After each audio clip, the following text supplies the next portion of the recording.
that President-elect Trump isn't happy with the spending package, mainly because it did not lift the debt ceiling like he wanted. So let's discuss this with Phil Wegman from Real Clear Politics and the man who sits behind me at the White House briefing room and White House or the Hill national politics reporter, Julia Manchester. So, Phil, let's begin with you. So in this honeymoon period for President-elect Trump, it's politically dangerous to upset him at this point, right?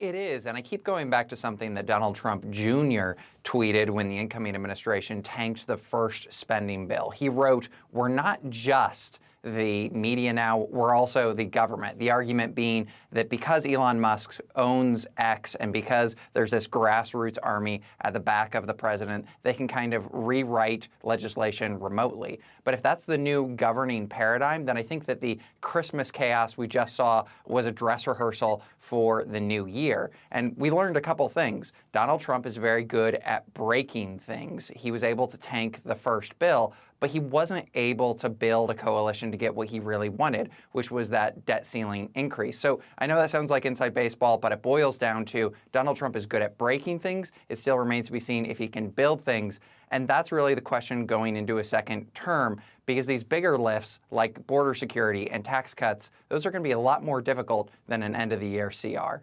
Now, I will tell you that President Biden just signed the bill, so it is now official law, and officially we will not have a government shutdown, so it is law. So, Julia, should the president-elect then even be in this conversation? Because it was President Biden that signed the bill, and he hasn't taken office yet. Well, it's funny that you bring that up, Edward, because in the lead up to this, potential government shutdown and the, I guess the events that led to the avoiding the government shutdown, you heard, Donald Trump himself say that this would be essentially a Biden shutdown. And a lot of Republicans also said this. But at the same time, though, I think if you read the tea leaves to sort of piggyback on what Phil said, this should spell warning signs for Republicans. I mean, Republicans are touting this trifecta they have going into the new year with President Trump taking office, Republicans holding majorities in the House and the Senate. But the problem, particularly in the House, is that clearly Speaker Johnson has not unified the caucus, and Republicans are not unified. And, they're also not unified when it comes to Donald Trump. And we have heard the threat of primary challenges being thrown around, particularly when it comes to these Republicans that oppose Donald Trump on raising or eliminating the debt limit. Now, these Republicans, many of them would say that, they would be open to that if there were structural spending reforms, but a lot of questions as to how the president-elect or the soon-to-be president is able to work with these Republicans who are very willing to seemingly put their own political futures on the line to get what they want. And Julia, that goes to the razor-thin margin in the House. So, Phil, the bill itself had extra spending in it, and it also has funds the government through March 14th. So here we go again. The spending was still there. I mean, maybe it was pared down, as you heard Chip Roy say, but it was still there. What does a negotiation look like now with no debt ceiling pause? It sets up another fight. And I think that what we learned during the election is that Donald Trump didn't so much regain his control of the Republican Party as he tightened his grasp. But what we saw over these last 2 days is that his grip is not absolute. Just like Obamacare repeal in ancient history of 2017, you had conservatives like Jim Jordan and even Mike Johnson stand up to Donald Trump and the establishment and try and push him in a more conservative direction. There's a similar dynamic here where you have these 34 House Republicans who are saying we're serious about fiscal responsibility. We want some cuts and we're not afraid of these primary challenges. Now, is that going to change when Donald Trump moves from Mar-a-Lago back into the White House? Perhaps, but there's a similar dynamic here where once again, yes, Donald Trump is in control of the Republican Party, but he seems to be in the middle of these establishment Republicans and then these conservative Republicans who are both pushing and pulling him in different directions. But you have a new wrinkle with this. You've got Elon Musk and Vivek Ramaswamy, who are also involved in this process. So, Julia, we talked about the razor-thin majority in the House. Given that, and what's happened with the CR, can the president-elect's tax cuts, as well as the border agenda, then make it through Congress from what you've seen?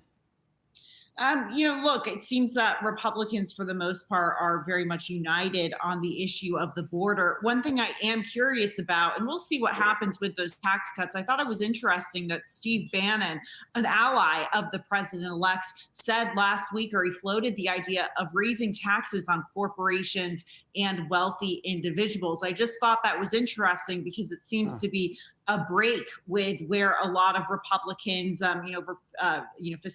fiscal conservatives are on that issue. And I think it goes to show sort of how much this idea of economic populism has really infiltrated the Republican Party and how the old guard has been, forced to confront it in many ways. Earlier this week, not to get too off track here, but I think it goes with this conversation. Virginia Governor Glenn Youngkin included, no taxes on tips in that state's upcoming budget proposal. They start their legislative session, next month. So we're hearing all of these new ideas being floated, and in many ways, they could compete with, I guess, the idea or the Trump tax cuts in many ways. So the Republican Party itself is going to have to confront this because on economic populism, at least, I think that played a big role into how Donald Trump won in November.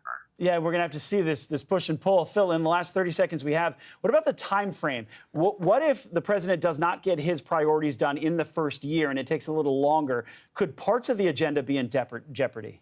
Certainly, Donald Trump knows what's at stake here, and he also has a good idea of how much time is left on the clock. He realizes he's got one term. The big lifts are going to have to come not in the first 2 years, not in the first year and a half, but instead, during that first year, before members of Congress start looking to their own reelection. I think he has a team that understands that, and also he's not a political novice this time around. Right. They expect to hit the ground running. And we're fair here. Julia, you get 30 seconds here. What does this ordeal over the past 72 hours mean for House Speaker Mike Johnson's future? Oh, that's a good question. Look, I think his future in many ways is up in the air. I think Speaker Johnson up until now has done his best to keep his caucus together, but there are clearly some very willing defectors. So going into the new year, big question as to whether he can hold on. We've seen Republicans go through a few speakers now. I don't think Mike Johnson is an exception to that. Yeah, we're going to have to see what happens. Very interesting days ahead. To both of you, thank you, Phil, Julia. Appreciate it, Phil. I'll see you in the briefing room soon. Click here to subscribe to the Fox News YouTube page to catch our hottest interviews and most compelling analysis. You won't get it anywhere else.